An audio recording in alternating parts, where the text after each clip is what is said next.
You've reached Monster 911, and I'm Lance Hightower. I've been taking cryptid emergency calls for over 5 years. If you have a cryptid emergency, please call our toll-free number 866-306-8085. I can help you. What's your emergency? Hello everybody, welcome back. This is Lance with Monster 911. Today's show is going to be part 2 of Reverend Dave, veteran corrections officer, narcotics officer with K-9 unit, and ordained minister. So what's really interesting with his background being so diverse is that, as you heard from the previous show, and I know it was a little uncomfortable, it was a different show, and I thought it was important because this is a subject that people are not talking about, especially in the cryptid community, and I thought, I'm watching after your safety, but I want you to know the truth. And sometimes the truth is very uncomfortable, right? I think we'd all agree in many different formats. So with today's times, you know that I said something about, with everything going on, the economy, I think it just boils down to good and evil. So with that being said, I wanted him to discuss a little bit about these satanic cults that are in the woods that try to conjure up these cryptids and give homage to them, call them up in a spiritual sense, but a whole host of other things. But many of you that investigate, and I totally understand, you go solo. And I have many times, even though I don't recommend it. I have gone many times solo, but I'm looking after your safety. I worry about you guys. I care about, being safe in the woods, learning all you can. But I try to give you some pointers and education when I can. So Reverend Dave, this gentleman, I spoke to him some years ago for many reasons I don't understand. I couldn't find the file of the interview. So he called again, which I'm so glad he did, and we spoke, and I said, I have to get you on. So today's show is going to be the encounters he's experienced. But I hope I don't want to say the word enjoyed the last show, but really became more educated in that if you do run into these people in the woods or these occult grounds or areas, they tend to harbor in the same areas time and time again. So you need to be aware and back out. You need to, these people are some bad folks. And if you encounter anything like that, even if it's on your property, I think Reverend Dave would agree, even if it's on your property and you have a group of people and you're by yourself, you want to be careful and not approach them by yourself. You just never know. These people have some, they're into the spirit, dark world, occult, a satanic world that is real, and it's alive and well in the United States and where I'm at in Oklahoma and every state, including yours, and a lot of countries across this globe. So anyway, I just wanted you to be aware of that. He was an expert on that. And so today he's going to get into some of the encounters. So again, I hope you guys are doing well. It's nice and chilly today. We're getting some mixture of snow and rain. I've got my insulated chore gloves for the homestead here. I'm still continuing to write. I'm actually getting ready to go in the field for you guys. This is actually a good time, by the way. This is November, close to mid-November, which is deer season going on, and fall and spring are the best times to go investigate, in my opinion. Now, why? Because the leaves are off the trees, or almost off the trees. We believe that, depending who you talk to, it is my opinion that this is kind of a mating season or migration period for movement of these creatures, specifically that of Sasquatch, Bigfoot. So you have a lot more sightings, and unfortunately with that you have a lot more encounters. And so you have to be careful what you wish for. A lot of people say, I wish I would have an encounter, Lance. No, you really don't. By wishing that tells me you really don't know what you're talking about, because many of these people that's had encounters, they suffer from a lot of anxiety and they have nightmares, and even it can get to the point of PTSD. So I hope you don't have an encounter, but I do hope you find sign, prints, hair, breakovers, shelters, all those other things. But just be on your guard, have a means of protection, and always tell someone where you're going, please. So, enough of that. I'm just going to say this before we get going. If any of you have had, on the toll free number that I have, it's 866 306 8085. And you can leave a message if you want to contact me. Now, I know my recording says if you have a cryptid emergency. Many of you don't. I hope you never do. But even if you've had a sighting, whether it's in your mind, if it's mild, moderate, close up, far away, I'd like to hear from you. So you can call the toll-free number. Also, you can get on our website at www.monster911.com. Go to the menu bar under Contact, click that, and you can tell me what happened there as well. So also, I'd like to put out an invite to anyone that is retired or active. I doubt I'll get anybody active, but retired in any agency that might have insight to, I'm in the process of writing a very special book. I know you guys will want to read it. I'm really into the research right now. But if any of you are retired or active and you have any insight, understanding, or knowledge, or any association with any corporate organizations in a capacity that was in a, and I understand what I'm getting ready to say, many of you are going to say, even if I could, I won't. But if you've been in one of these corporations that were contracted through the United States government with either investigating or checking into these creature sightings, give me a call. I'd really like to hear from you. I understand what I'm asking. I will do my best. I do have means now to make everything coded or cryptid in such a way that it can't be traced. I'll just say that. Enough said.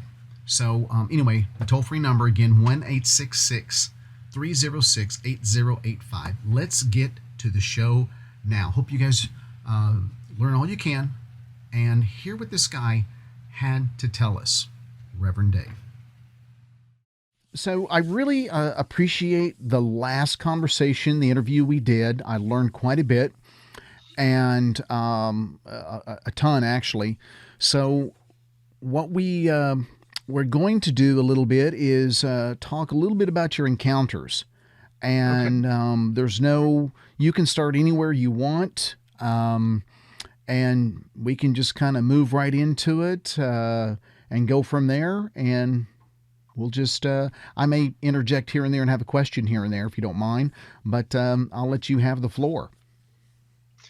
Okay, so do you want me to start with me or clients?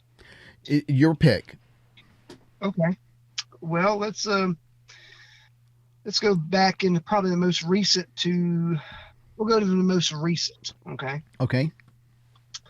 So, as you know, what I do professionally, okay? Mm-hmm.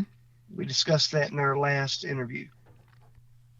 Well, that puts me in the arena of people who have quite a real estate portfolio, okay? Mm-hmm. So I have one particular client.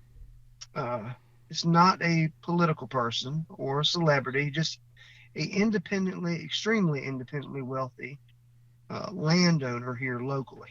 Okay. And they have a farm.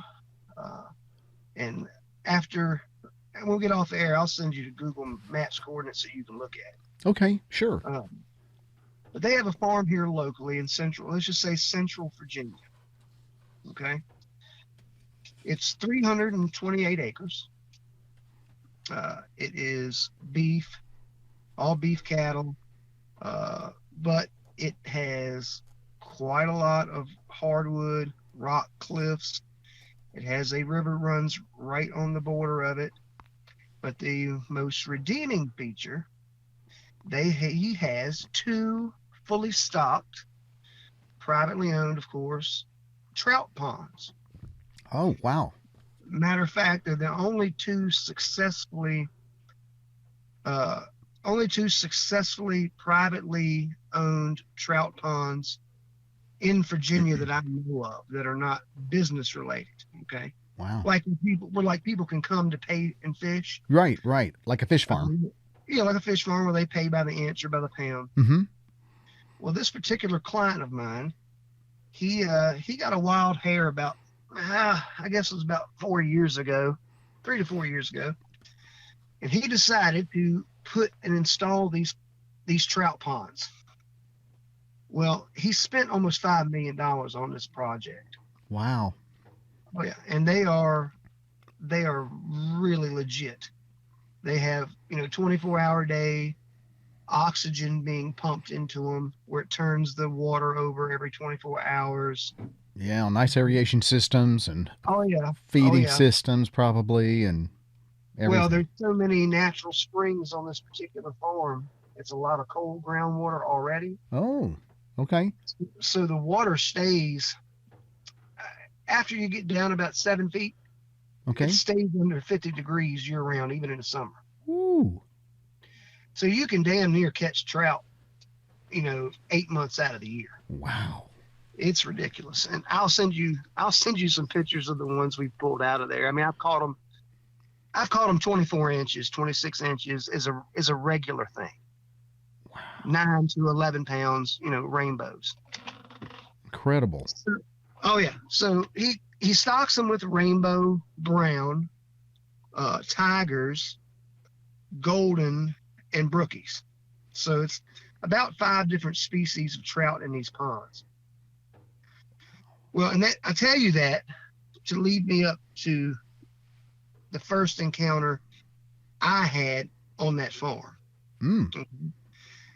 So when he was stocking these ponds, of course, you're talking about a significant financial investment dumping these fish in these ponds, because he doesn't bring these fish straight from the hatchery as, little minnows. He puts these fish in there fully grown. Oh, wow. Okay, so you're talking like 10, 15. I have seen a receipt for like $22,000 worth of trout that he dumps in these ponds every year. Wow. Several times a year. So he built these things so a lot of his high-end friends, lawyers, some of his real estate attorneys and things can come out there, and he can, we go out there and take them fishing.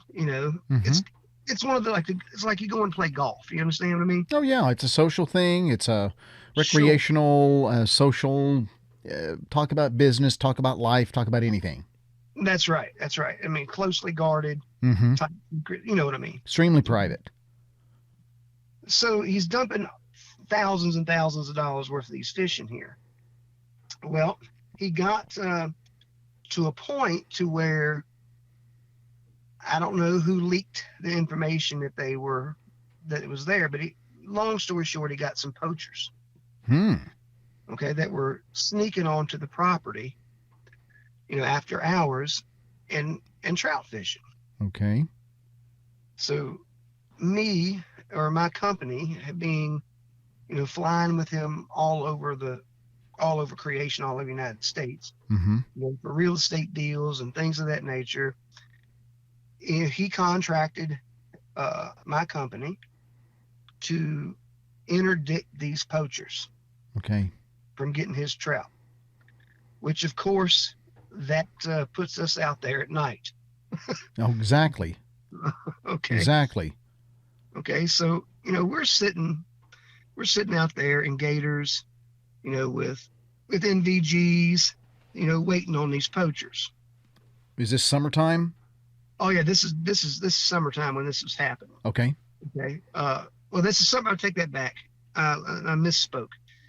It was probably August, September, so end of summer, beginning of fall. Just when we're kind of, here in Virginia, the weather starts to shift from that summertime humidity to, you can wake up in the morning and feel, you know how you feel fall in the air, that Oh, crisp. yeah. Okay. So it's that time frame. Okay. Okay. So we're sitting out trying to interdict these poachers. And we were running 2-man teams because we never do anything, that dangerous with, by yourself. Mm-hmm. So I had 2-man teams, and we were running, 12-hour shifts trying to catch these guys, which we finally ended up catching them, but that's beside the point of the story. So we're sitting in one of these gators, and he had the Army Corps of Engineers come out and put like full gravel roads in. I mean, the place is beautiful. Wow. Okay? Sounds nice.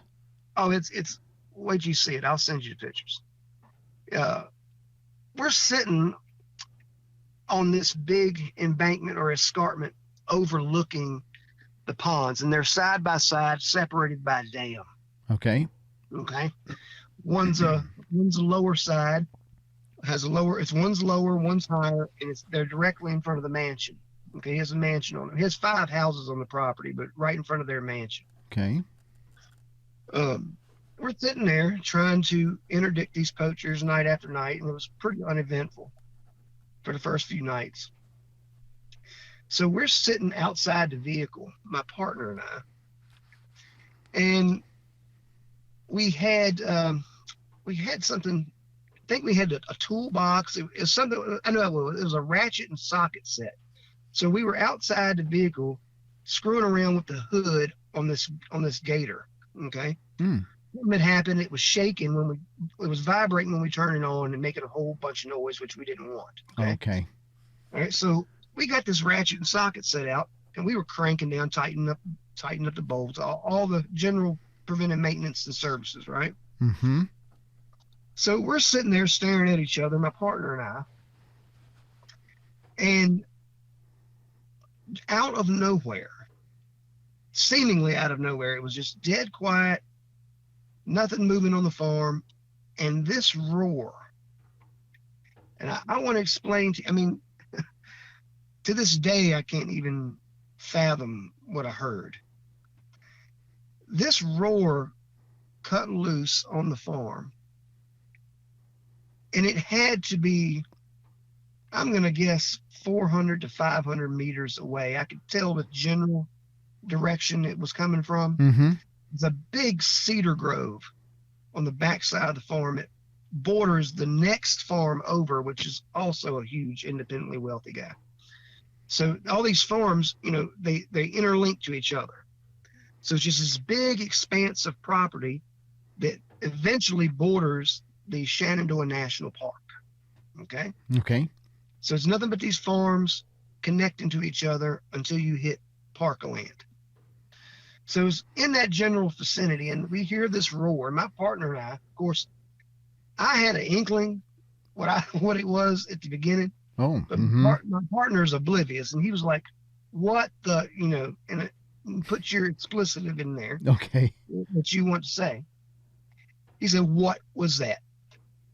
And it was not because of the roar itself, but because it was so loud that it vibrated the box with the ratchets and the sockets on the hood of this gator to where they were trembling. And it was, you could feel it into your bones. Yeah, that's the way it felt to me. Wow. And he did it like 2 times, and then that was it. The whole place went silent. Ordinarily, you'll hear, coyotes and stuff going off, or you'll hear some of the cattle mooing and stuff in the background. But after that, it was dead stone quiet, dead stone silent. And we both looked at each other, and he's like, "What was that?" And I said, "Well, I got a feeling I know what that was, but we don't want no parts of that." Okay. Mm-hmm. We don't want any parts of that. Matter of fact, we are going to pack up, and we're going to beat feet and get off the X real fast. So we called the client up and was like, "Look, there ain't no action going on out here. We're gonna pack it up for the night. We'll come back." Mm-hmm. And he said, "All right, no problem." It was later in telling him this, talking with the client privately, that he divulges a critical piece of need to know information. Okay. So you did eventually tell the owner what you Oh yeah, experienced. I told him the next day. Oh, okay. Okay. But this is how it happened. So I call him, asked him if I could meet him over at his office, and his PA said, "Yeah, oh yeah, come on over. He's in the office over here." Okay. So I go to the man's office, sit down in his office, and I was like, "Hey, is the bar open?" He was like, "Absolutely." So he pulls his bar down. He's got a bar that's in the wall of his office. Okay. When you pull the thing down, all the liquor cabinet and stuff folds down. You know, typical rich man stuff, right? Right. So he pours us a scotch, and we're sitting there having a conversation like we usually do. And he was like, "Man, y'all left a little early last night." He said, "Everything all right?" And I said, No, it really wasn't all right. It really wasn't all right. And so I tell him exactly, maybe not word for word, exactly what I just shared with you. Okay. And he said, "You know what? It's funny you say that." And I was like, "Oh God, here we go." Mm-hmm. Getting ready to divulge some information that we probably should have known from the jump street. Exactly. So he has a tendency to go out to this particular property, and because the roads and stuff are done so nice and so manicured, well cared for, and it's a huge loop. I mean, 320 acres is not a small farm. Okay, it's a little bigger than a hobby farm, you know, for Central Virginia. Mm-hmm. But you can make a several mile walk loop going just on the gravel roads. Okay. So he tends to like to go out there and do that in the evening, do a little hike, a little walk, you know, just for his health. He's 67 years old. So he proceeds to tell me that it hadn't been several weeks ago, previously, that he's walking on the backside of the farm, which is adjacent to this river I was telling you about. So this river is basically the back property line. There's a huge hayfield. Then there is one of the gravel roads that cuts around the backside of the farm. Well, he's walking on this gravel road that separates the hayfield from the river, and there is that rock escarpment I was telling you about that we were parked on top of, overlooking the trout ponds. Mm-hmm. Well, there's a cedar grove up there on that hill, really thick. Those old time, you ever seen those old time, excuse me, low hanging cedars that look like the legs are like, kind of, they grow out and they bow over and they touch the ground, but there's like these big concave hollow spots underneath the trees. You know what I'm talking about? Yeah. Okay. So that kind of cedar grove. Okay. The cattle and stuff like to lay up underneath of them when it's hot. You know Yeah. I know exactly what you're talking about. So he tells me he's out for his little evening walk. And he said, "And Dave, I'm telling you," he said, "I got roared at or growled at or something." And I'm like, "You did?" I said, "Well, you know, did you see anything?" He said, "I never saw what did it." He said, "But let me tell you," he said, "it rattled the bones in my chest." I was like, "Really?" I said, that's shocking. You know, I'm sitting here like, okay, you know. Mm-hmm. And he said that it came, he never saw it, but this thing chased him back to his truck. It never broke out of those cedars or from the other side of those cedars. He never got to see it. He could see the limbs and stuff getting tore all to crap. Oh, he could? Yeah, he could. He could see that. Oh, wow. But, you know, when you're on the ground looking up, you know, and it's probably 50 to 75 feet up this escarpment, you can't really see what's on top of the hill. You know, you can see that there's movement. Right. But you can't see, it's too thick. Okay. Right. So whatever this thing is chasing him back to his truck. And it must have scared him pretty bad, because he said he never moved that fast in his life. And you're talking about a man that walks and carries a tourist judge everywhere he goes. Oh, wow. Okay. And Wow. he's probably 6'4", 250, 260 pounds. He's a Oh, nice size dude. he's a big Okay, fella. Yeah. big fella, but I mean, he's not the youngest guy. Right. But what 6'4", 250-pound man with a tourist judge on his side? What do you think? There's not a lot they're probably scared of. No. You know what I mean? No. Exactly. So he runs back to his expedition, jumps in, and peels out, and he doesn't go back. But of course, he keeps this incident private. He doesn't tell us anything about it. Hmm. He just assumes that it's some kind of, he doesn't have a freaking clue about the cryptid world. He probably assumed it was a black bear, and that's exactly what he said. Yeah. As most people don't. Yeah. Yeah. He's like, yeah, that's probably a bear or a mountain. We do have mountain lions, no matter what Game and Inland Fisheries says. Oh, absolutely.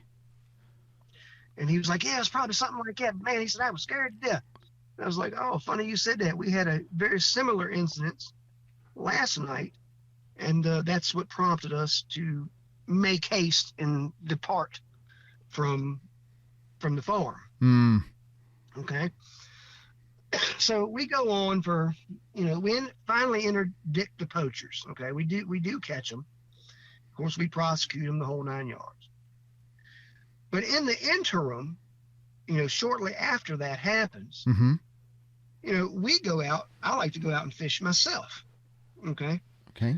So I'm out fishing, and this is probably October of, well, it was during COVID. So it was probably, I'm going to say 2020-ish, 2020, 2021. It was the October of 2020 is what it was. Okay. So I'm out trout fishing in these ponds, slaying them, catching all kinds of trout.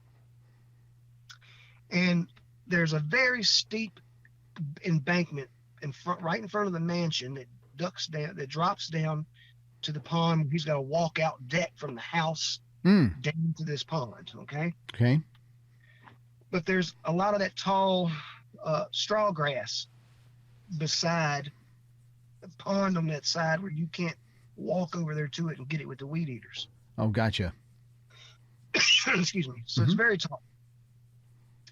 And I happen to, skirt the edge of the pond, and you can walk over there and get to it, but you just can't cut grass and stuff over. The ground's too soft. Mm-hmm. Okay. So I get over on that side, and I notice that it looks like a game trail. And of course, my initial instinct, because the place is full of whitetail. I mean, it's full of deer. Mm-hmm. And that's my first inclination. I was like, okay, so it's just some does. They're bedding down here somewhere. Come down to get a drink, whatever. Mm-hmm. Wasn't until I got over there that I noticed these impressions in the ground. The ground was so soft because it's the water is those natural springs. It's seeping up, on the pond's edge. Okay, you don't get into real good solid ground until you get about 4 to 5 feet off the edge of the pond. Until then, it's pretty spongy and slushy, right? Sure. So these deep impressions are in the center of this this game trail. Okay. Okay. And as I'm looking at this, I'm like, these are humongous impressions. And you can clearly make out toe impressions. So I'm like, this is bare feet. Okay? This is bare feet. And it goes and skirts. You can see where it's skirting along the edge of this pond. And as it's like a cove. Okay. So this cove cuts in, and you can walk around this cove and get back over into the hard timber. Okay. But it gets real shallow right there. And a lot of times these trout will go over there and spawn in these shallow coves and inlets in these ponds. Okay. These are humongous, massive ponds. Okay. Okay. So the trout will get over and get on the bed in these little coves, these little inlets. So, I mean, you can reach down. I have in my own hands, reach down and scoop trout out of the pond with my bare hands. That's how, shallow it is. Wow. Over there in these little areas. Okay. But I digress. So I get to looking at these impressions a little closer, and I'm like, who the hell is out here walking barefoot in October in Virginia, cold as it is, and it's probably 30, 35 degrees. Wow. And in this, along the edge of this pond, and I know there's only 2 employees at the farm. Hmm. There's a farm manager and a farm hand, and that's it. They're the only people who have keys other than myself, the owners, and my business partner. That's it. So there's 4 keys to this place. That's it. So I'm like, nobody's coming onto this. You know, we've already took care of the poacher situations. That was my first inclination, right? That Right. they might have came down here, slipped their shoes off to be quiet or stealthy, you know, thinking somebody was here on the property because it's right close to the mansion. But that wasn't the case. These prints, or these impressions, I want to call them impressions, where they were abnormally large. Okay, abnormally large in width and in length. Okay. But over and above that was the stride. Okay, so just to give you people a background, we didn't discuss this a lot, or maybe at all, in our first interview. But one of my jobs when I worked in law enforcement, I spent 5 years on the Fugitive Recovery and Narcotics Task Force. Okay, so I had a bloodhound. So I did man tracking and training. So part of that 16-week course of the man tracking course was learning how to use what we call a stride stick. Okay, so are you familiar with what that is? Yes. Okay, so for the listeners, I'll give you just a brief synopsis of what that is. A stride stick is basically a length of rod. It can be manufactured. You can make one yourself right on site or location that you would place, and there's 2 ways to do it. Some people you can take that stick and you can place it one end in the ball of one impression or the heel of one impression. And what you do is you drag it across the ground in a 360-degree circle. Mm-hmm. Once you find the second impression, you break that stick off at the length of that stride, and then you continue to utilize that stick on every impression you find, and you can determine direction of travel, and you will find that next impression in a 360-degree circle. Is that making sense? Oh yeah, absolutely. Well, that's pretty much how it's done. Well, to make a long story short, that stride was 66 inches. Wow. 5'6". That was almost a 6-foot stride, and that's from the back of the heel to the front of the toe on the very next impression. That's how I liked, when I was doing man tracking, that's how I like to do it, because that encompasses the entirety of the gait. Okay. Right. So that gets you from the back of the heel of the rear step to the front toe of the next step. And furthermore, they weren't staggered steps. Like a human would be. So it was damn near a straight horizontal line. Mm-hmm. Not step, step, step, step, but straight on. So if I could compare it to something, I had not seen it before in practice out in the field when I was working fugitive recovery. But where I did see it was doing marching band. So in marching band, you step heel to toe, and you do like a roll step. Mm-hmm. But your feet are directly in line with one another. And that's kind of the way it put me in mind of, was kind of that marching band step, except on an aggravated or exaggerated distance. Does that make sense? Oh yeah, absolutely. It's the human foot wants to typically strike on the back third of the heel. This is a little bit of my chiropractic background. The back third of the heel, and then we roll along what we call the longitudinal arch. There's 3 arches to the foot, and everybody knows the median arch, and there's a transverse and longitudinal, and usually the outer side is the longitudinal. So we'll roll on the third and then eventually go straight and then come off the first and second digit, balls of the feet and off, and that's how we lift. But human, just because of the anatomy of our hips, we alternate our gait a little bit to side, and that's how Sure. and that's just because of the structure of our ball and socket, our joints there. But yeah, absolutely. Please go ahead. Well, so it was at that point when I pretty much had it in my mind what we were dealing with Okay. out there on the farm, and I could only speculate because I never saw it there. Now, was that your first time you had ever seen a print before, a Sasquatch print? No, I'm just going backwards from the most recent. Okay. Okay. Okay, I'll get to the original, how I came into this, Okay. basically. So that's my most recent activity. So I pretty much knew at that point what was happening out there on the farm, Hmm. and I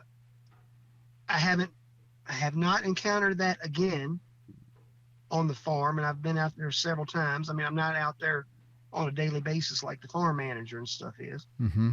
but occasionally we will take other clients out there to fish, to hunt or whatever, just to kind of supervise them in at the direction of one of my client, the owner of this place. Okay, Okay. so that I pretty much knew at that point what it was, and I knew pretty much at that point what it was because what happened to me in 2017. Uh-huh. Okay, so, and I can give you the locations here because I don't live there anymore, but I lived in a county in Central Virginia called Madison County. Okay, Okay. all right, we lived on a road called Jack Shop Road, and it's very rural. If you know anything about rural Virginia, you know, you got to drive 20 minutes to get to anything substantial. Yeah. Okay. Sounds like Okay. parts of Oklahoma. Right. It's, it's enough neighbors to where you're not worried that nobody's not going to find you dead, but still enough privacy to where people they don't know what's going on. Does that make sense? Oh, to you? yeah, totally. Okay. So my property actually, it was right literally across my driveway was what was the Rapidan Hunt Club. So it was a big swath of pine forest that ran for acres and acres. I'm not even quite sure how many acres it was, but it butted up to the Rapidan River. Okay, so, and across the street from it was a Longhorn cattle farm that moved in and bought a lot of acreage across the street. So literally when I would come out and sit on the porch in the mornings, we had a big wraparound porch on our house. It was cabin style home. Okay. I could sit out there in my rocking chair and have a cigar, have a smoke, whatever, and have a cup of coffee in the morning, which I tend to do. And it was just about daylight, and it was getting ready to be bow season. I'm never afraid. Leaves are just starting to change. Still feel that nip in the air, Mm-hmm. And I'm sitting on the porch, sun's coming up, barely peeking. It's probably it was probably about this time of year, maybe a little before. Sun comes up around here around 5:35, 5:45-ish. So I was out there sitting there drinking my coffee, typical morning, not paying attention to anything, and I just was sitting there rocking. And I just happened to look across the driveway, and literally 25 yards in front of me, I see this figure, this brown shaded figure walking. I get just a glimpse. And of course, I'm like, okay, it's a big buck coming back, going back to the bedding area from eating that fresh green grass in the field over here. Mm-hmm. Because it was that coloration. It was kind of that sandy brown. I mean, you know what a whitetail Mm-hmm. Yeah. looks like. It was kind of that coloration, maybe a hair darker. Okay. The only problem is that the more I thought about it, and as the more I watched it, I'm like, that is too tall to be a deer. I mean, it looks like a damn moose walking across Hmm. across the, through the woods right there. Right. Now, I never saw its head. I only got the shoulder profile. Okay. So I got the shoulder profile of this thing. And I'm sitting there watching, and I watched it till it was out of sight. It made no noise. Usually you can hear a deer. If you're quiet enough, you can, they'll walk right up on you. Exactly. Okay. And there was leaf litter on the ground. So it was no way that I couldn't have heard it. But this made no noise, Lance. It's like the quietest thing I've ever seen. It was like you were watching one of those old motion pictures that had no sound to it. Does that make sense? Mm-hmm. So I watch this thing till it gets out of sight. And I'm sat there for a while, and I'm like, I am not getting up right now and going over there. So I made a mental note of one particular tree that I know it passed by, and where I saw this shoulder profile go past me. Okay. So I came back out later in the afternoon, and my job over 20 plus years in my career has been, you have to have a very good attention to detail. Mm-hmm. Because you're dealing with people's life, Absolutely. So my specialty has been keeping people alive for 25 years. So I know, what I'm looking at, and how to process information. So I find my tree, I take my tape measure out, and where I saw the shoulder profile pass under this tree was 6'7". So that rules out white-tailed deer right there. Yeah. And, my next thought would have been, okay, so one of the bulls or one of the cows jumped the fence across the street and came across. Well, even the tallest bull I've ever seen is not that tall at the shoulder. That's right. They're big, but they're not that big. That's right. Okay. But at this point in my life, I'm not, cryptids are not on my radar at all. Of course, I, like everyone else, have watched, of course, back then finding Bigfoot was a big thing on Animal Planet, and Oh, yeah. In Search of with Leonard Nimoy, those type things. Okay? About what year was this again? So this would have been 2017. 2017. Okay. So I'm, immediately, that's not the first thing that jumps to my mind. I'm trying to find in my mind what a rational explanation for this is. But as soon as that tape measure hit that tree, I'm like, okay, there's something amiss here. Mm-hmm. Okay?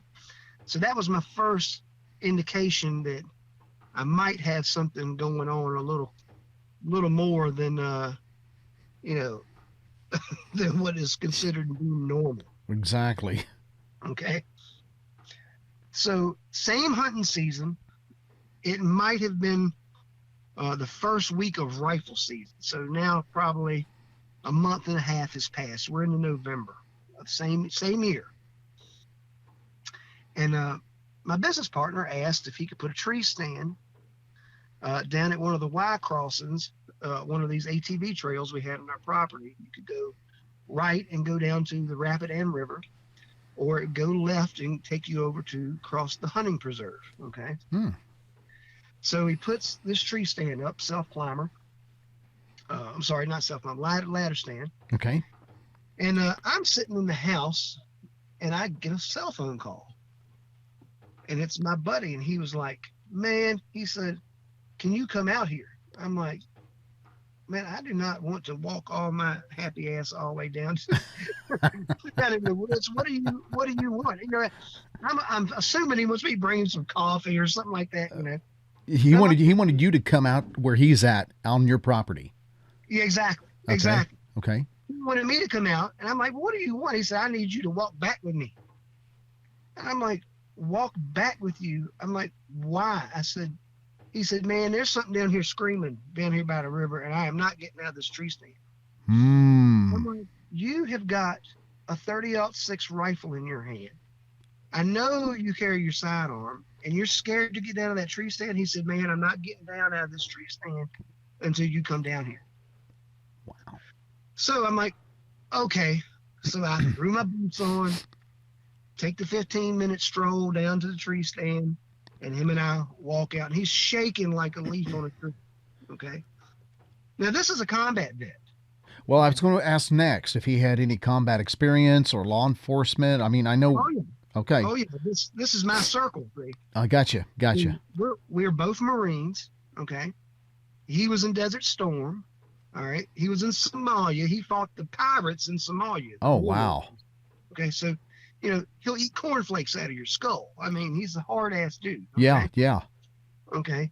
So, and, he's 6'1", about 330 pounds, big boy, right? Wow. So we're walking back and I'm like, man, what is going on? He said, man, I don't know what it is. He said, but they can have that tree stand. I ain't coming back down here. I'm like, okay. So we walk out and he's shaking. He's just telling me he's screaming down by the river. He won't elaborate on it any further than that. He said they. Yeah, he said they. Okay. Now that was, he said they're screaming down by the river. So it must have been at least more than one. Right? Yeah. Right? Yeah. That's what I'm surmising from the limited conversation he's willing to have with me. Gotcha. Okay. So make a long story short, he leaves that day. And I finally get him talked to him, and I was like, look, just go down and give it another shot. It's probably, I said, it's probably cougars. We did see cougar tracks and stuff. Mountain lion tracks down by the river. I said, it's probably just that. And at this time, you've really not connected anything, even after you saw what you saw? No. I haven't connected anything. Okay. This is where I make the connection. Okay. So he comes back. He comes back to do another afternoon hunt. Okay. And then several days later. Okay. I'm sitting in the house, relaxing. All of a sudden I hear, bah, bah, 2 shots ring out. Okay. Okay. I'm like, oh, there it is. I said, he's done dropped one. We had a couple of nice sized bucks back there. I said, he's done dropped a couple bucks, and it went silent. Didn't hear anything. So 45 minutes goes by. I'm sure I was like, okay, well, he just waited the standard, 15, 20 minutes to come down out the tree, let it go somewhere and die, Right. Hour goes by, nothing. He's not come up to the house. Hour and a half goes by, and now I'm starting to like, okay, what the hell's going on here? Mm-hmm. That's when my phone rings. He's like, hey, can you come down here and help me find this deer? I'm like, man, I was like, there ain't but so many shooting lanes down there. I was like, you only got visibility of about 50 yards. Okay. Okay. He said, yeah, I know. I hit it in the front shoulder. I saw it spin around. It ran off and dropped. I heard it. I'm like, okay. I said, well, just go get it. I said, we'll drag it out. He said, it ain't there. I said, what do you mean it ain't there? He said, man, the deer is not here. He said, there is one piece of vertebrae on the ground and a pool of blood, and that's it. No drag marks, no nothing. It's just disappeared. So he wanted me to come down and help him look because of my background, right? Right. So we go down, and I spent the whole afternoon looking for this deer. Nowhere to be found. Found the blood trail from where he initially shot and to where it dropped. And after that, I found a little piece of vertebrae, what I think is vertebrae, on the ground, and nothing else. Gone. I'm like, there is no way that deer got up. You shot with a 168 grain hollow point bow tail from 50 yards. Oh, There's geez. no way.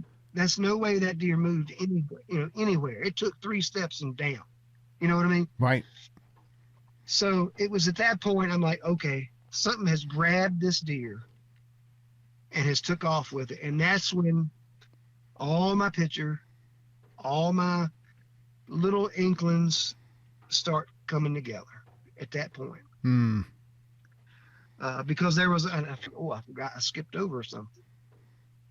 So in the interim, in between that first incident with me and the second 2 incidences with my friend, Okay. I had found several dead animals in my driveway. In your driveway. In my driveway, Okay. with the heads pulled off. I had found a rabbit and a possum in my roundabout. So I had a paved driveway. It went around in a big circle. You know how they had the island inside, in the Yeah. middle of it? Mm-hmm. Okay. So right in that island, I found two animals. I found a rabbit and a possum, both with their heads pulled off. Or at that point, I didn't know about pulled off. They were severed. They were nowhere to be found. Okay. Were they together? But no, the heads were gone, bodies there. I mean, but both of the animals were in the vicinity together. Same place, two different times. Oh. Two different instances. Okay. Now I did have an outdoor cat at the time, so I didn't really think much of it because cat, they'll kill a possum and they'll kill a rat, and they will, chew a head off. Mm-hmm. But when it started happening on a more frequent basis, I got the second one. That's unlikely. One time's a chance. Second time, coupled with everything else that was going on, now my picture starts getting painted for me. Okay. And then when that thing happened to my partner twice, I was like, okay, so now I've got Sasquatch, I believe, on my property. Everything is adding up. Yeah. Two and two makes four. Right. You know what I mean? Mm-hmm. So it was at that point, I'm like, okay, so I didn't really know anything about the subject other than what, the tripe that I've seen on TV. You know what I mean? Right. So I contacted a friend of mine who is now a friend of mine, but we've developed a relationship since then and we talk on a really routine basis now. Okay. And they pretty much confirmed, based on what I had told them, confirmed my suspicions. And they were like, yeah, that's what we believe that you have going on. Okay. So that is how I started getting the inclination about what we had on my client's farm.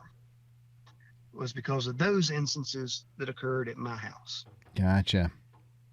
Yeah. So that's kind of the extent of the Bigfoot related activity that I know about, at least that I'm directly related with.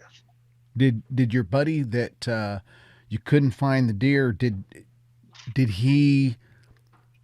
you give your recommendation what you thought happened, or what he said, what happened here? I know the deer went down. Did you divulge what you thought had happened? Oh, he volunteered it. Oh, he did? Oh, yeah. He's like, man, he said, you might think I'm nuts. I was like, no, I know what you're going to say, and I don't think you're nuts. So he just come out and said something, picked it up and walked off with it. Yeah, that's exactly right. Because of those screams and that's the thing, it's really interesting is that I hear this time and time and time again, and I know you have too, listening to some of these shows, and that is, it really doesn't matter how big of a fella you are. And, you can be the biggest, baddest, what guy, but there's something that happens that shakes people to the core when you have something rattle your insides, and what made that sound. It ain't human, and it ain't anything you've ever heard before. Not that loud, that you don't really want to come in contact with. And nothing can prepare you for it altogether. Now, I will say that being in stressful situations through my life, I've been in 3 prison riots, which is highly stressful. Been in a stress-related field, been on executed search warrants on drug lords and things of that nature over my career. And so I'm used to having the adrenaline spike. I'm used to being in high stress, dangerous situations. Mm-hmm. But it's different. It is. I don't know how others to say it other than it is different, because those things at least you can put into some kind of context that you're expecting it. Well, and what you're expecting, and I think really just boiling it down to the brass tacks here, is that you're expecting it is another human wanting to cause harm upon another human, you. And so you still can't predict them, especially when you're in, the correction officer in the psych unit, or dealing with drug lords, or in the military. You just know some bad people want to kill you. And that's quite a bit, but it's another human. Whereas I think it's so different here with these creatures is that we're told, even as kids, that monsters don't exist. And we comfort and console the kids, look under the bed in the closet, and, give, they sleep with the light on, or give them a little flashlight, and life goes on and they grow up. So when you see one of these things for the first time, when you hear something that you've never heard before that's way out of the bounds of, you can't even compare it to anything. You can relate it to things but you can't really compare it. And then all of a sudden, you have a multitude of questions. You have this raw adrenaline and which follows with fear, going, whatever that is, I don't want to meet it. And it's a whole new, it's just a new fear that you've never experienced. And so you don't know how to behave with that fear. It exposes a lot of people for the first time. And it's really hard to say, when people listen to these shows, it's easy to be an armchair quarterback and go, well, I would have done that and I would have done this. Really, you don't know. I mean, what you can say is, in most people, you want to get out. I mean, that's the 99% of the answers. You want to leave if you're that person in that situation. Of course, I grew up hunting, fishing, hiking, especially hiking and fishing. I've hiked every inch of the Shenandoah National Park, the whole southern section, by the time I was 16 years old. I grew up hard. I grew up as a teenager and child in the 80s and 90s. But my dad kind of raised me like it was still 1950. I mean, he didn't have electricity until 1979, the year before I was born. Wow. He grew up poor, grew up carrying water out to old pump well, feeding chickens, hogs, the whole night, working on the farm. Yeah. And, that's the way I kind of grew up, even though he ended up being, having 3 degrees, educated man. He worked as a production manager for a Fortune 500 company for years. And now today, he's a police major. He's a major at a local department, getting ready to retire. Wow.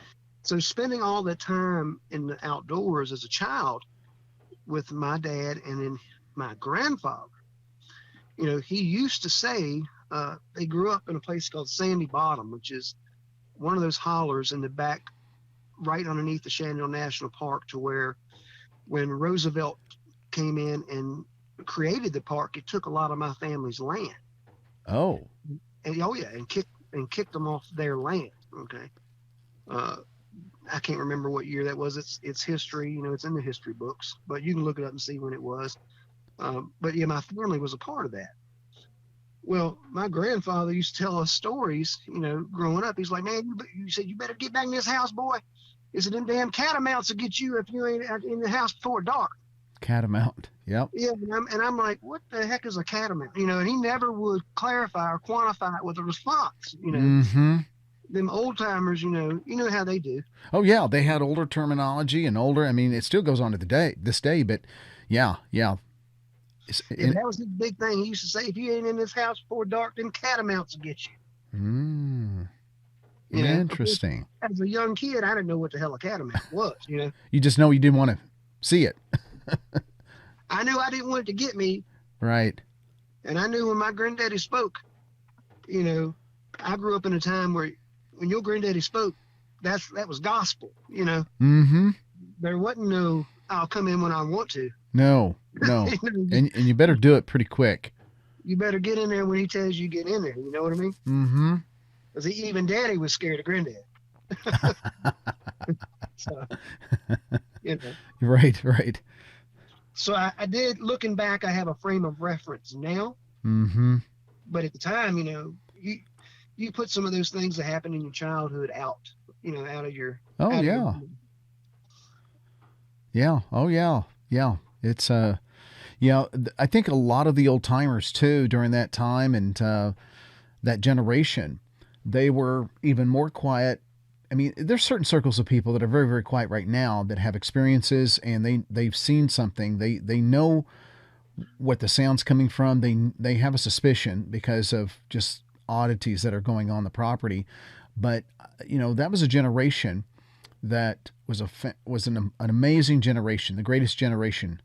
But they really kept tight to their cards, to their chests. They really, because they were concerned about what people, as many are today, but not so much these days. But they really kept things tight. They cared about what people thought about them. So, and they thought, man, I'm not going to talk about this. They're going to think I'm wacko. And so they really kept tight. And there's so many of these encounters that people had that, I mean, they just went to the grave with it. Well, and now looking back, knowing what I know now, just from having listened to other people's accounts and knowing some of the information I know now, I can look back on some of my life, and these things have always been there.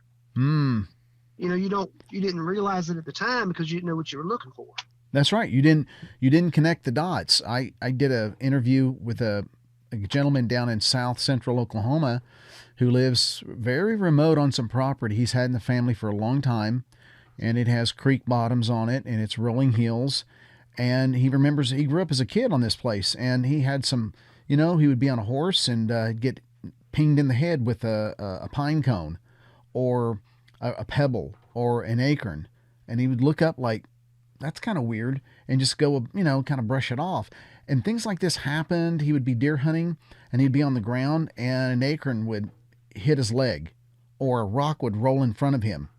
And he thought someone was playing with him. He'd look around and he would just, hey, were you messing with me out there? I was deer hunting. What are you talking about? So anyway, these things went on and on, strange things tapping on window, until one day it came out and he shot at a deer and the deer went over the log. He missed it.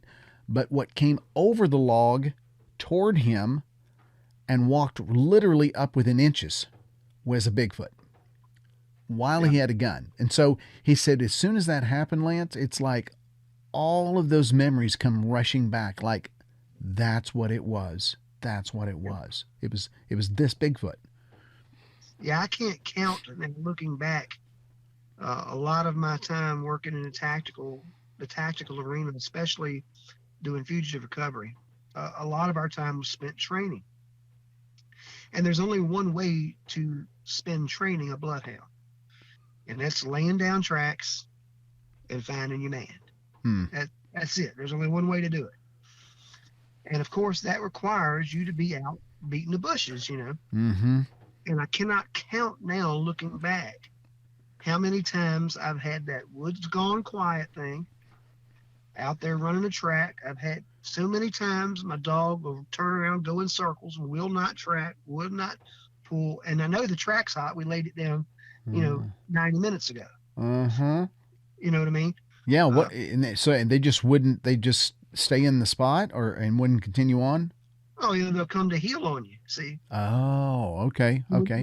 When you run a bloodhound, don't believe what you see in the movies. Okay. So it's not step for step. Okay. The way this works is I will take a person and I will take that person and tell them to go out. Let's say in the onset, you start really close, like 150 yards. Okay. But as your training progresses, the distance becomes farther and farther. And you'll have that person go walk 150 yards and hide behind a bush. Okay. Okay. Then you'll wait a prescribed amount of time.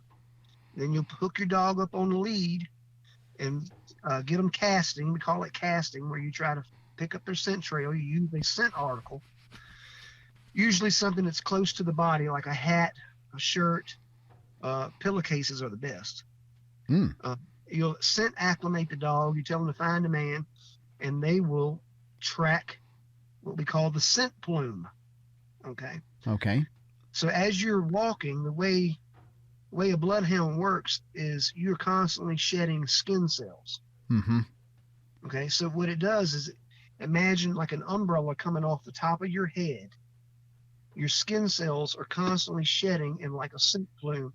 It goes up like an umbrella and envelops the silhouette of your body. So as they land on the ground, they don't land step for step. It's a circumference that gives you a direction of travel, not step for step. Gotcha. Okay. So you put the dog on that track, and there's really no way to confuse them. You can't go to water, all that stuff. All it does is help, because water tends to hold scent, not dissipate it. Gotcha. Interesting. You see people going into the stream to get away from a dog. All it's going to do is put a scent plume on each bank, and that dog is going to find you. Okay. So all that is myth. Okay. But yeah, I can't count how many times, I've been out doing that, and the dog, he'll get to a certain spot in the woods, especially if it's a long track, because our certification tracks were a mile. You had to certify on at least a mile, so 1,600 meters. Okay. Right. Now, you're not going to see somebody in a mile, in a dense forest that you're looking for. You're not going to spot them with your eye until you get up close on them. You know what I mean? Okay. Yeah. Yeah. And even that is difficult, depending on how thick it is. You really got to rely on the dog. But a lot of times they would go to heel on you, which is they would put their, when a dog's on a track because their nose is on the ground and they start pulling. Right. And the harder they pull, the fresher the track is. Okay. And you use a 20-foot lead, and it's hooked on a harness, not a collar. It's hooked on a harness in the middle of their back.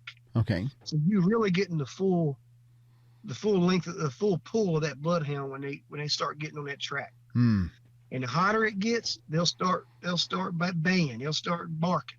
You know how bloodhounds do that long drawn out howl? Mm-hmm.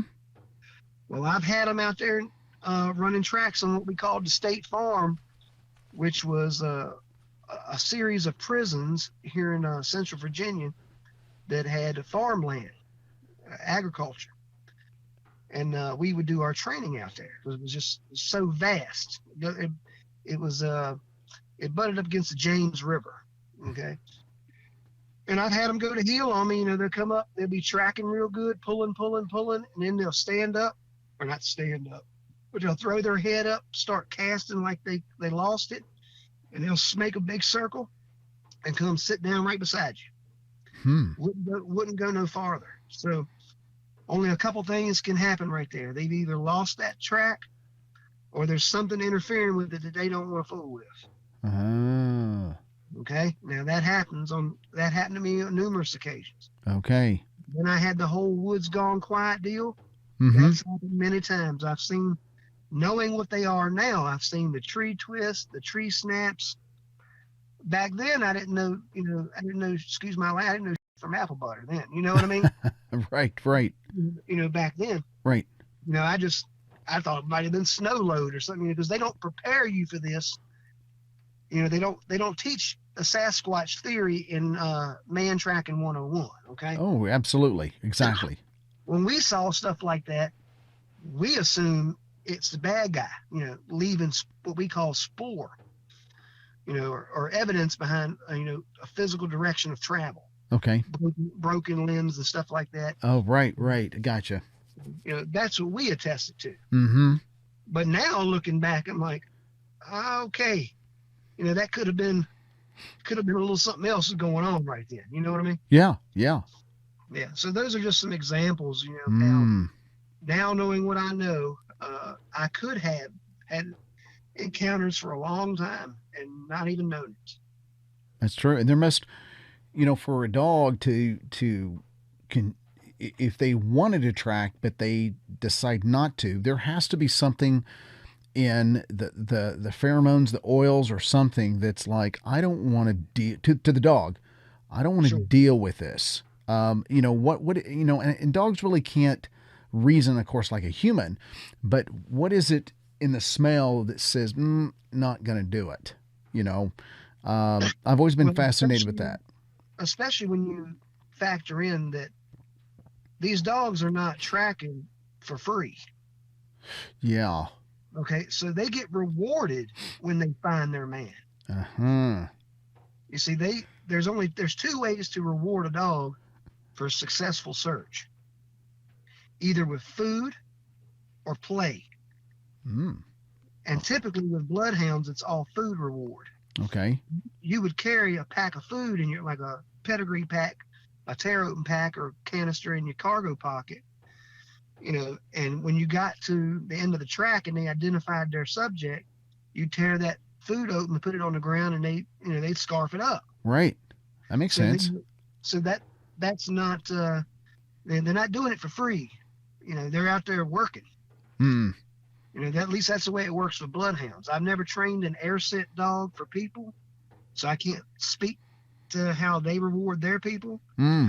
But when we had narcotics dogs, we used to have a Kong or a rolled up towel, and when they found the substance, we'd reward them with throwing that Kong or that towel and play with them every time they identified a substance. Hmm.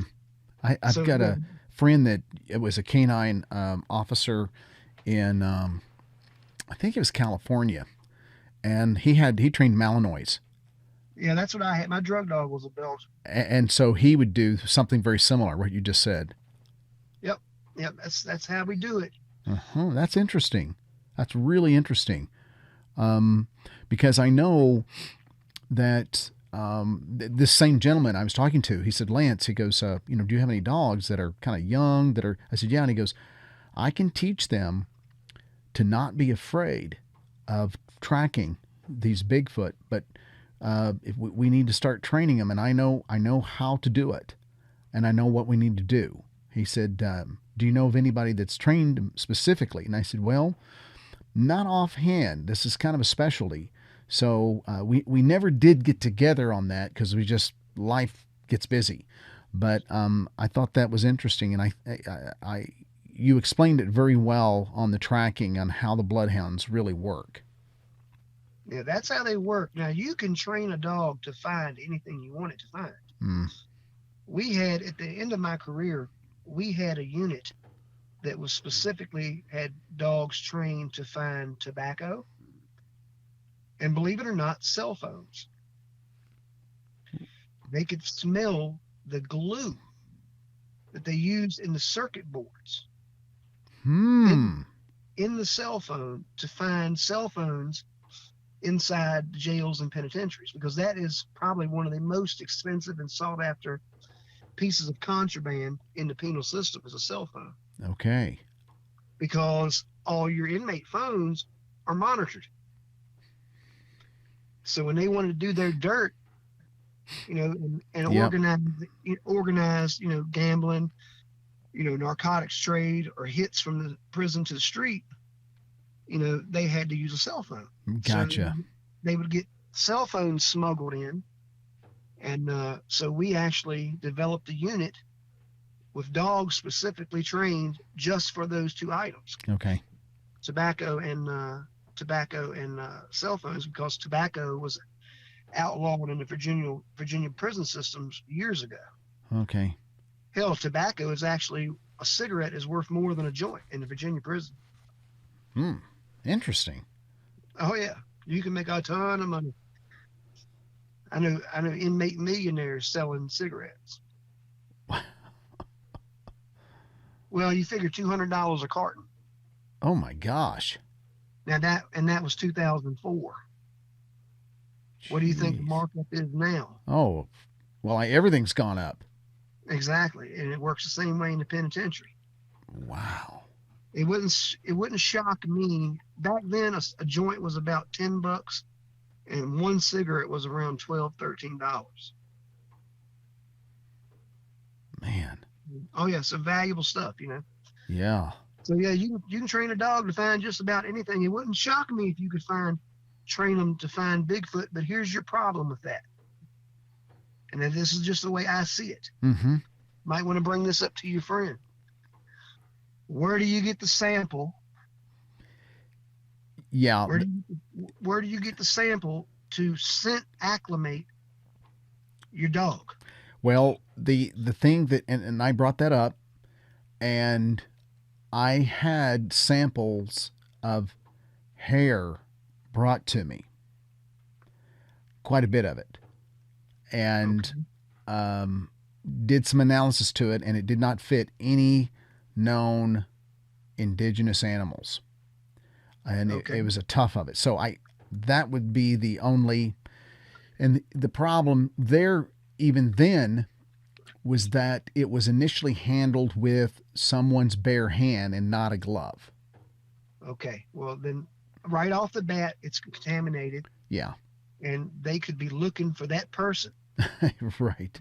that handled that sample. Yeah. And then you run into a secondary problem. Eventually, they have to find something. Okay. Yeah. Yeah.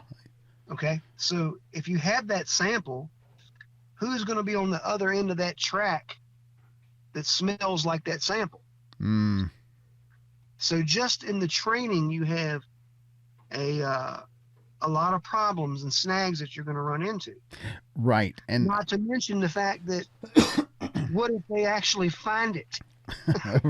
well, that's just it. And they may be huddled around with some family members.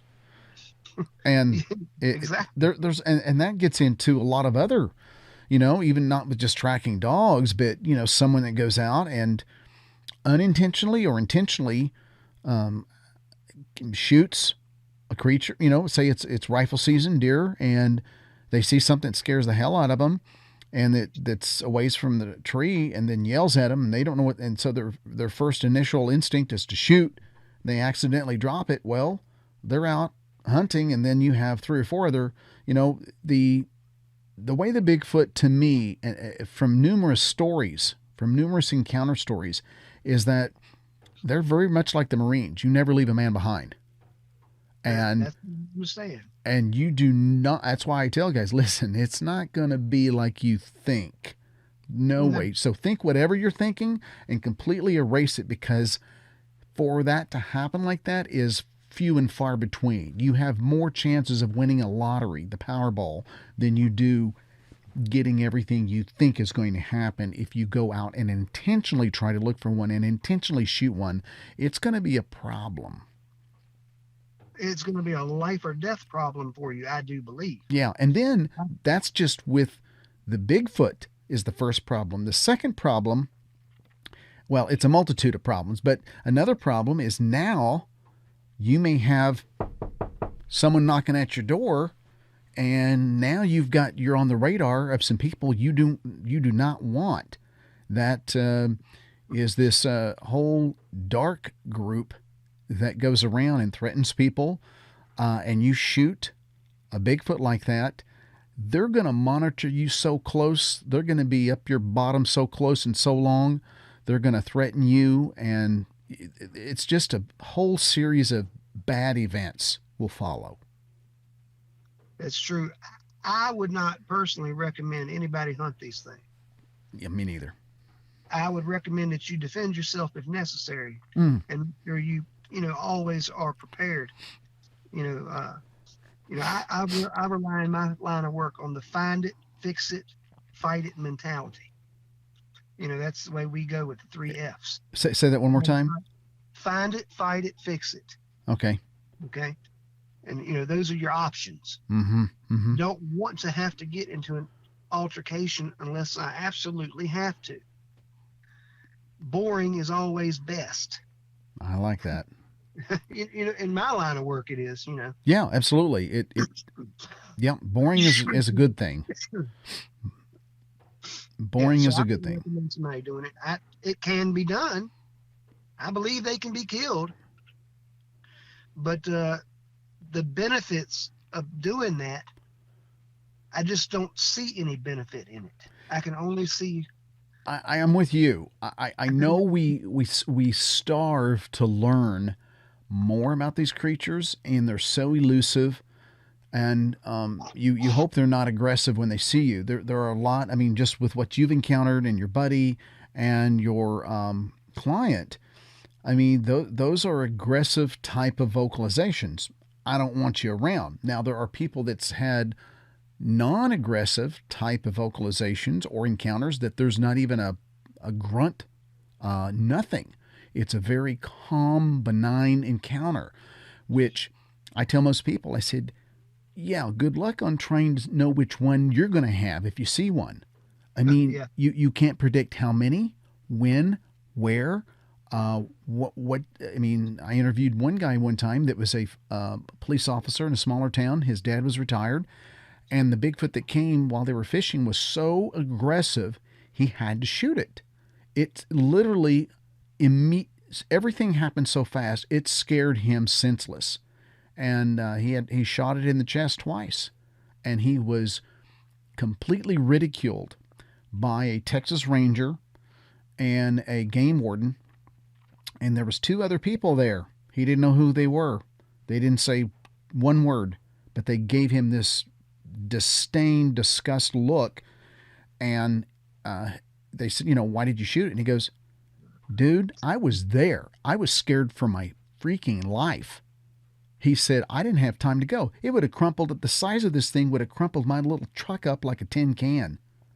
He said he was already coming over that bank for us, and he was pissed. He was just screaming. He said I could feel my lungs just rattling when he came over that embankment, clawing up that embankment after us. My dad had the truck already started and was screaming at me to get in the truck.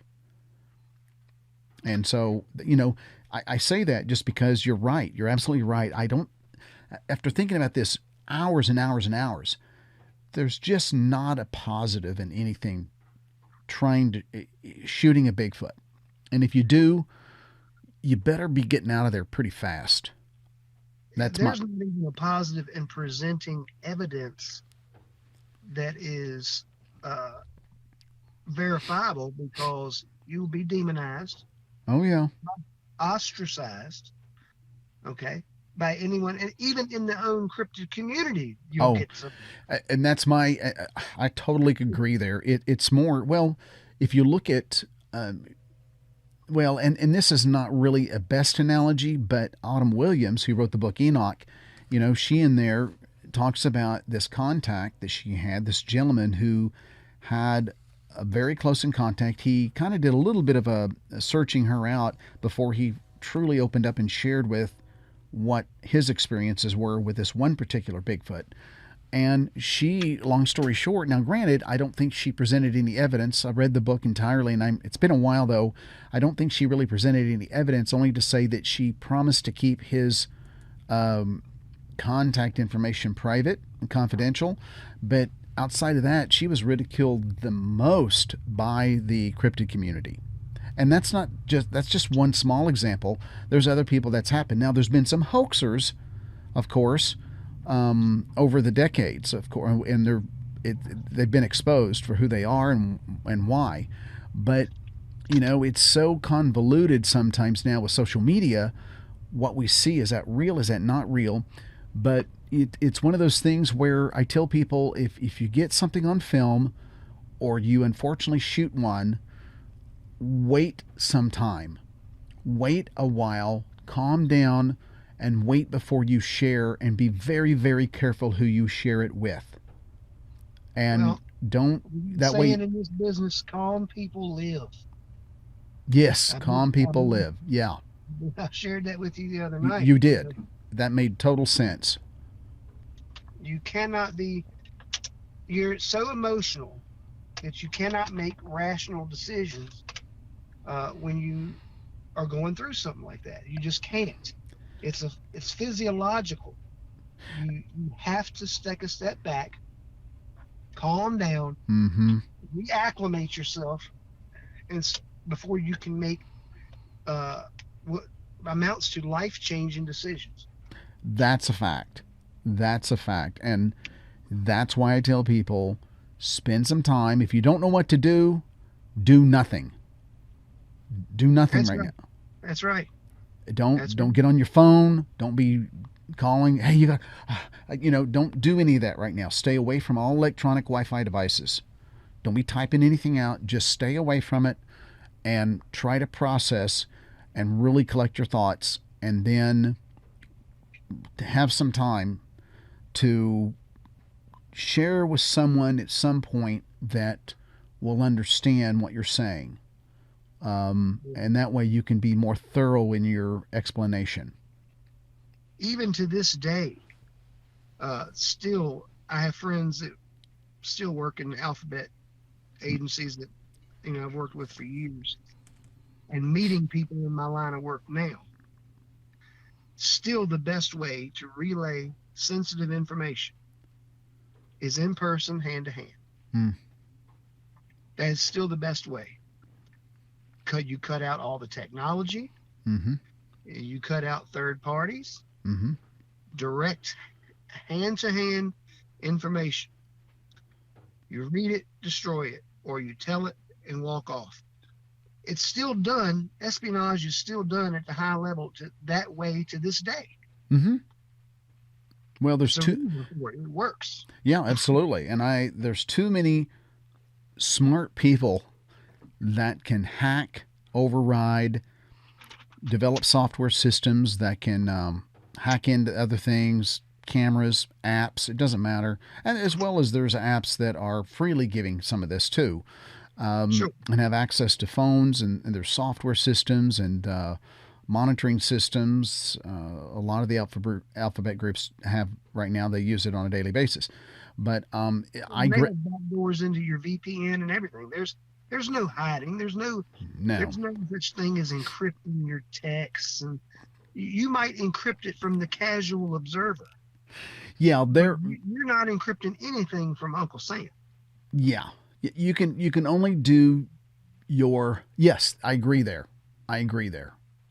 You can only try to do your best with some of these new encrypted sites.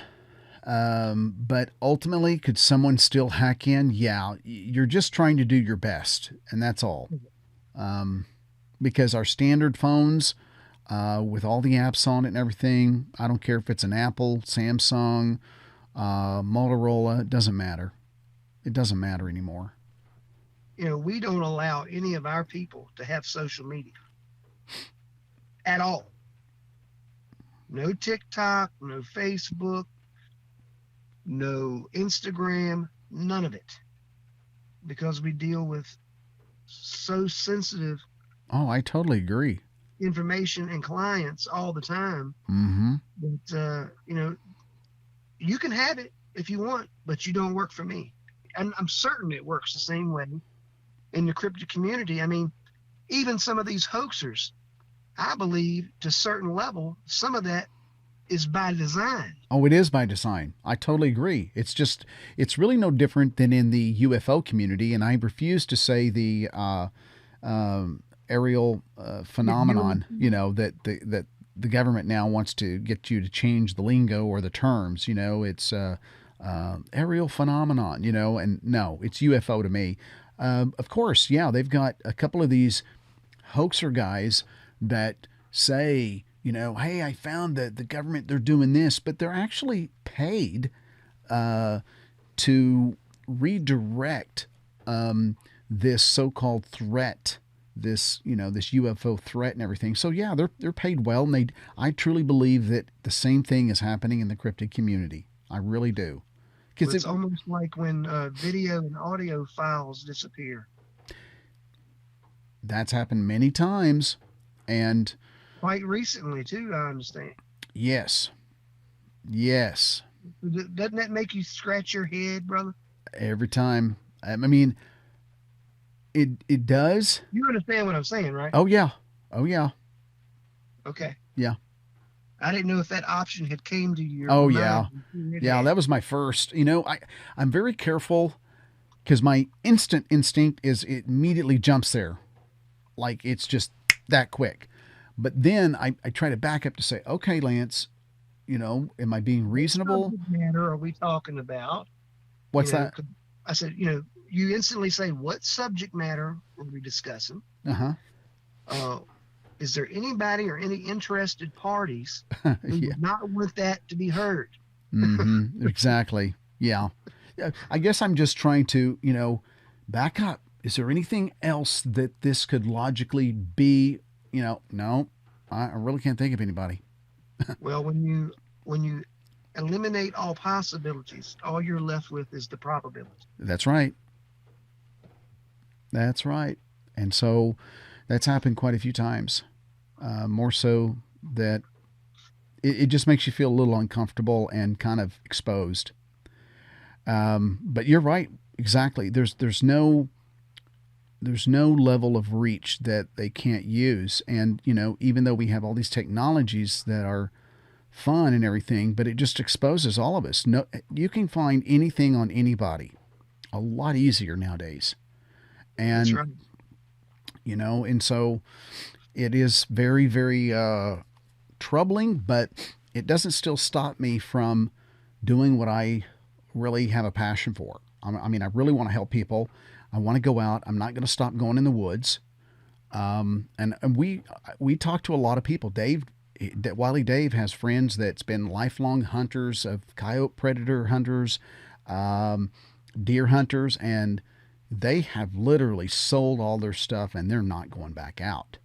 They are completely out of their mind frightened, and they have sold their stuff and they are done going in the woods. Yeah, I haven't hunted in years. I still fish and hike quite a bit, but sitting in a tree stand and hunting anymore, nope, that's a no go for me. For one, I just don't have the time, but it kind of loses its luster. Uh, yeah, yeah, yeah. Well, I can tell when someone starts talking, whether I'm at an expo event or I'm doing an interview or just casual conversation. And a lot of people don't know what I do, and that's fine, totally okay with me. They don't know who, they got the show, and they start talking about creature. Oh yeah, I wish I had an encounter. I kill it and everything. I'm just like, No, you don't. People don't know what they wish for. no, and it's really I don't really get into any details of explanation and start espousing, listen, what I'd say it very calmly. I just say, well, if you only knew what you're saying, I think you would back up and double think what you're saying, and I just kind of leave it at that. And most people And I go, get, oh, yeah, yeah, I and get then that go, a lot, with and I know it's not the same vein, but I get that a lot in my line of work with some of my friends and family. After an operation is over, and I can share, to a certain degree on like some of the clients and stuff that I've had and people I've met. They're like, man, I really wish I could have met them. I'm like, aren't there enough assholes in the world for you to want to meet than to meet the ones that I've met? You know what I mean? People don't know what they wish for. yeah. I mean, I can appreciate why they're saying what they're saying. They're just saying it's mysterious. It sounds super cool. Man, that's I get it. It's highly intriguing. But when you really get down to the reality of what something is, it like you said, it's boring in many cases, which is a Sure. good thing, but in many cases it's just damn scary, and you don't want It's that in kind your of, you don't want that in your brain. my job is kind of like cryptid research, if you think about it. I mean, you got Mm, 99% sweat, effort, you know, the constant looking, being on your P's and Q's, and you have the 1% chance of action. mm, That's true. that's the way it's been for me for years. Every how many shifts I've worked, how many people I've protected, and I've protected presidents all the way down to, you know, local Commonwealth attorneys. It runs the gamut, celebrities, and I can count on one hand how many serious incidents we've had out of 25 years of labor. So, I mean, it's probably much the same in the cryptid community. You might research 10 years, but the amount of activity or encounters or sightings that you may have is minuscule compared to the time spent Oh, absolutely. in It's preparation for it. yeah. Well, and I always say just finding a print is a lot of luck. I mean, a good print to cast is a lot of luck. Even if you see kind of like the Bigfoot that you saw, you know how quiet it was. People will say, "Lance, I saw it. It was over in that field, and I went over there, and I couldn't find one print.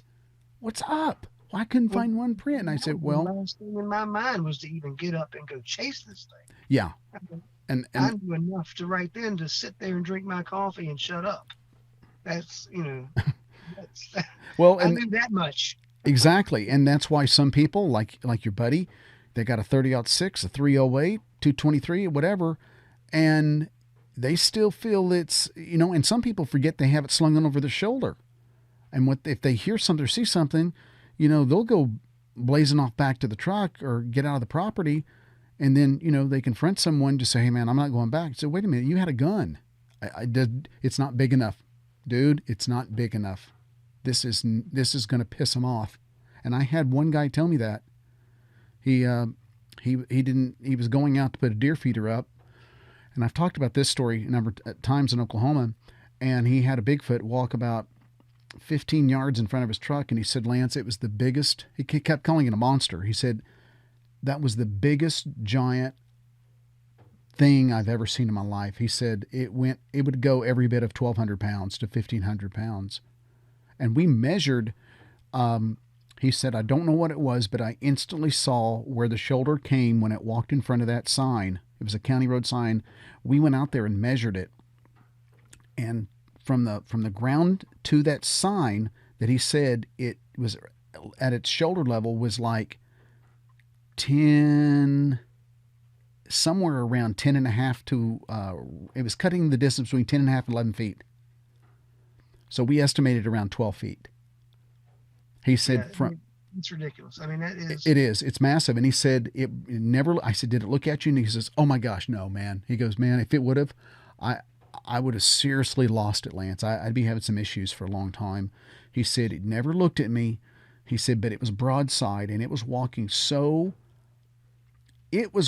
at a good pace, which if I would have been trying to keep up with it at my fastest, he goes, I'm a fat boy. He goes, but there's no way I could keep up with it. It was taking strides that were so massive, I just couldn't have kept up with it. He said from chest to back, it had to be 3.5 to 4 foot thick.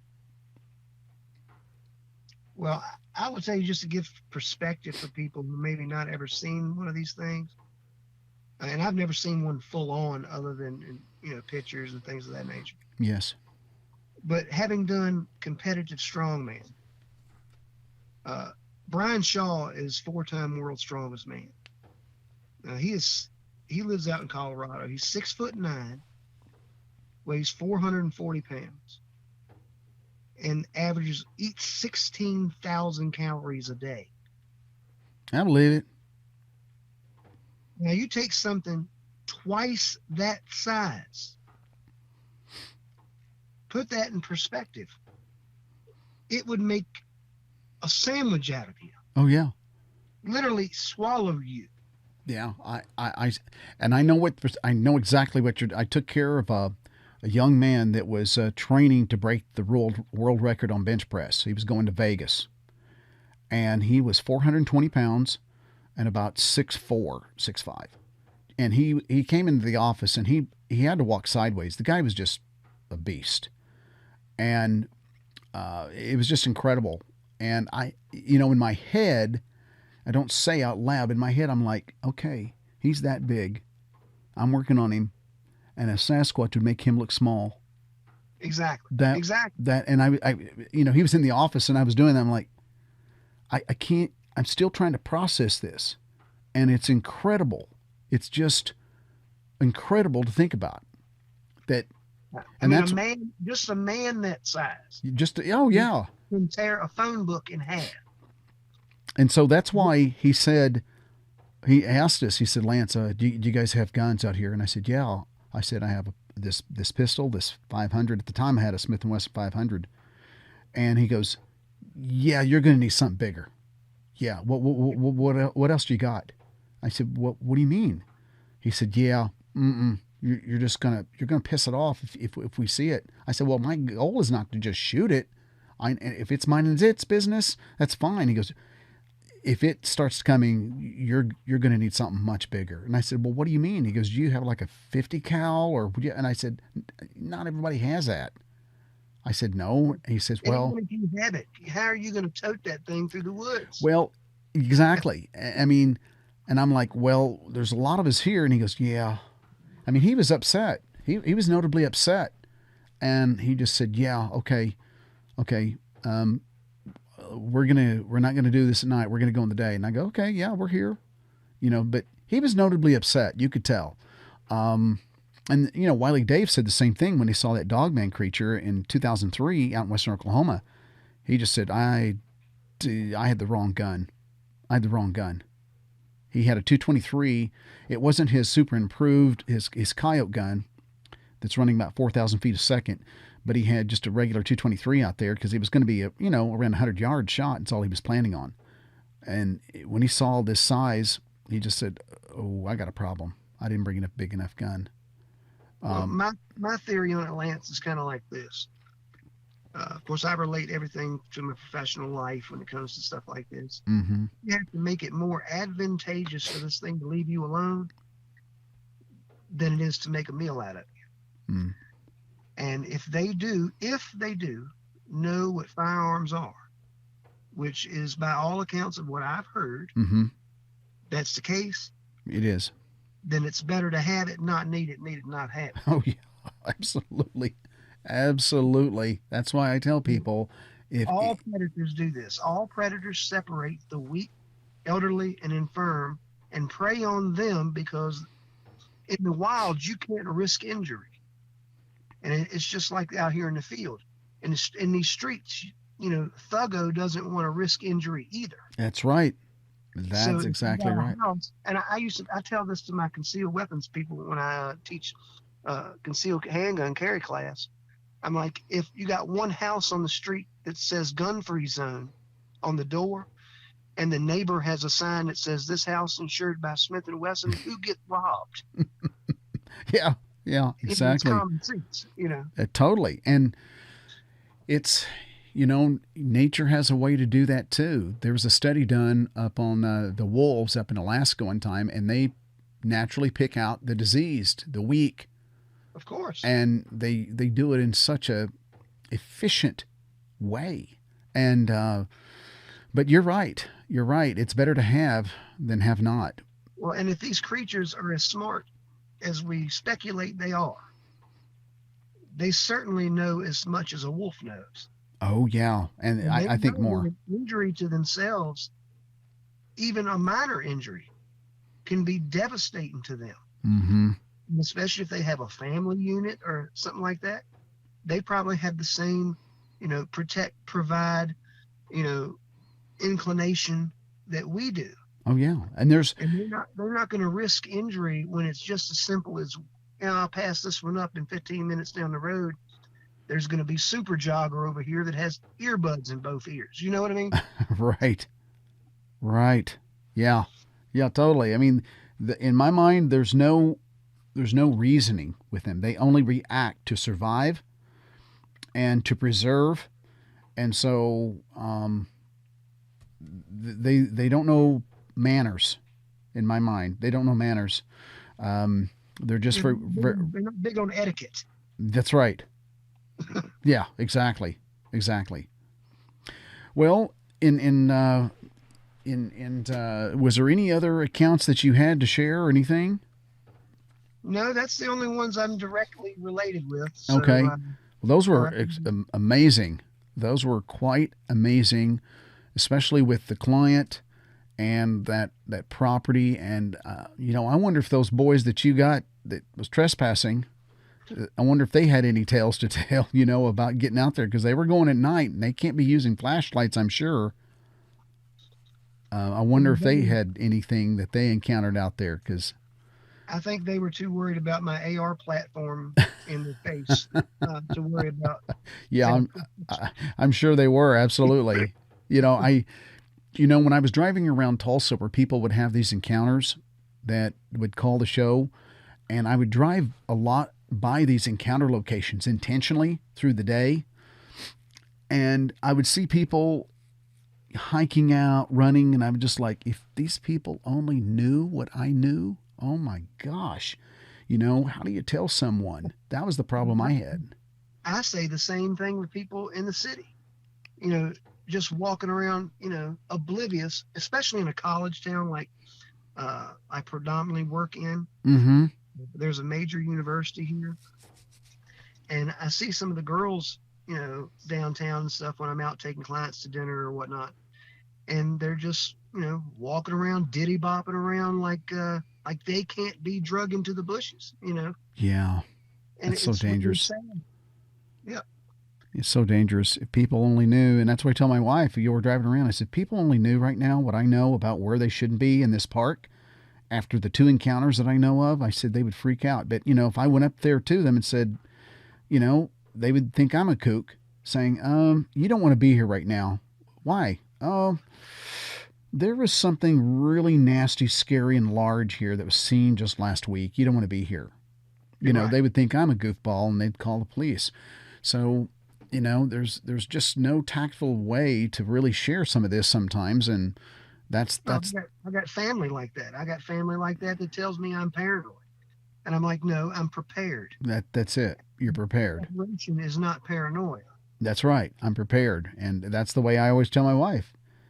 She knows when we go into a restaurant, I got to sit a certain way. I don't put my back to the door. I think about things. I look for exits. And look, she goes, "Can you just relax?" I said, "But I am relaxed. It's just how my mind works. I just, Well, and I got to, if this happens, I kind of know what to do. And then once I get all that in my head, then I can enjoy my food." that's Um, right. but, well, is there any final words that you would like to share or recommendations from part one, part two? I mean, we've said a lot, and I'm sure I really sincerely mean this, that I really appreciate your knowledge, your background, and I would, as I told you last time, I really want to use you as a resource for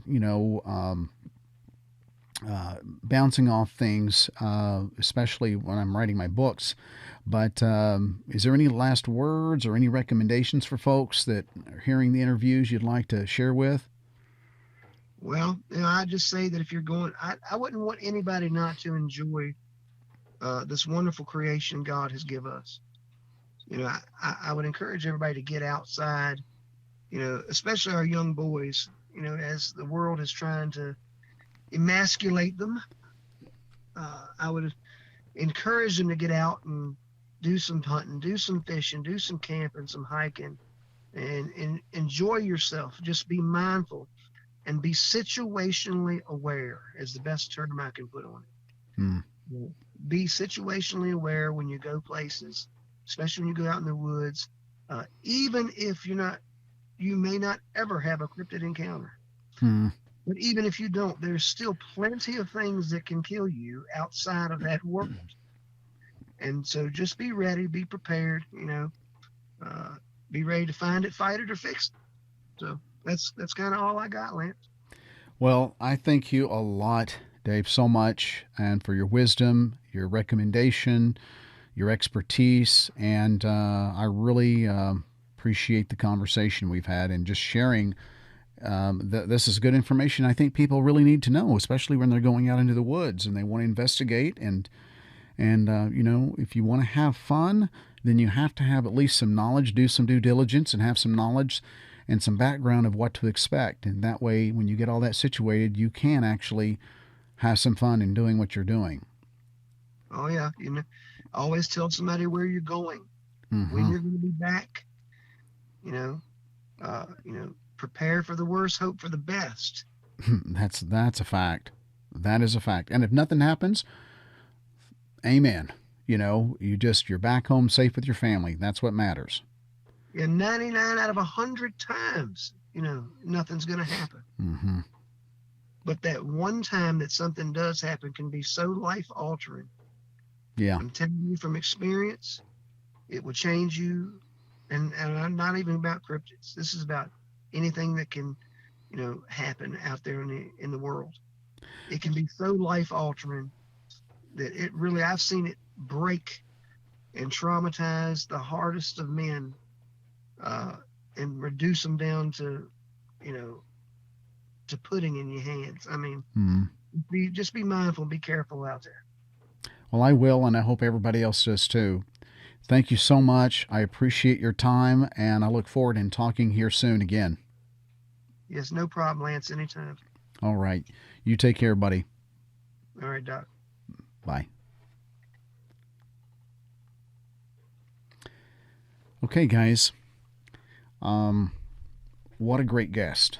Um, I hope you learned quite a bit, made those mental notes out there for those of you that are out going in the woods. Um, I appreciated kind of learning about the bloodhounds and tracking. Um, and, he had a good point with that. So you have a dog that has been trained to track. What happens when you finally find one? Then you got problems at that point. So that was kind of the initial thing when I had a dog. We were talking about this with a buddy of mine, so I just kind of dropped it. We didn't go any further. But I think a lot of good wisdom and insight that he had regarding just his background and how it related to whether it is these cults that you might come upon in the woods, to the encounters he had and how they related. And I think a lot of people have had these accounts that they really, as I say, you just don't connect the dots, and then something happens where all of a sudden they just line up. So if you're that person and you've connected some dots and you have something going on in your property, or you've seen something repeatedly, or something frightened you that walked on 2 or 4 legs, maybe you had, we talked briefly a little bit about UFOs, but I have a lot of people calling about UFO sightings and even alien sightings at their house. Yes, alien sightings on their property. And I could get into that. That's for another show. But also we have people that have unfortunate spiritual things going on, spirit entities going on in their house and property. And if that is you, you're not alone. I have talked to hundreds and hundreds of people regarding these subjects, and we can talk about it. I've had my own encounters and experiences, and it seems like the more that I go into the woods, I have a lot more. So if that's you, you can give a call anytime. We can talk at toll free 24/7, 365. The number is 866 306 8085. Call, leave a message. And another way that people can contact me, again, I said it earlier, is the Monster 911 on the contact bar. Just drop it down and you can contact me there. I'm at Twitter at Monster_911, Instagram Monster911, of course, YouTube Monster911. And we just now started getting on TikTok, and we have some things going on there. I'll always keep you guys informed what's going on. And if there's anyone that have any suggestions that we should add to the show, I'm open ears. Please leave a comment. I try to get to the comments as soon as I can sometimes. Sometimes I'm away. I'm in the field doing filming things right now this time of the year because, again, like I said on the intro, this time of the year there tends to be a lot more activities. You got deer hunters going in the woods. We believe, I say we, not just me, but some past people that I've talked to, some hunters, people that are in the know, investigating, they believe this time of the year is the mating season for at least the Bigfoot. But here in, I would say after deer season, which is going to be mid-January, at least it is in Oklahoma, mid-January and February, Wiley Dave, myself, and the brothers are going to go out to western Oklahoma, and we're going to do some things for you that we have always wanted to do and haven't done that I think you guys will really, really like to see, hear, and enjoy. We're going to go out to where Wiley Dave had his dogman encounter. We're going to go on location, and we're going to go on location where he had a very close experience encounter with a UFO ship. That's right, a ship. I don't think you've heard that one before, but we're going to get that one out of Dave, and the story is incredible. And some of the other stories of people he spoke to, the farmers out there, are incredible. So until next time, guys, I wish all of you the best. Take care. This is Lance with Monster 911.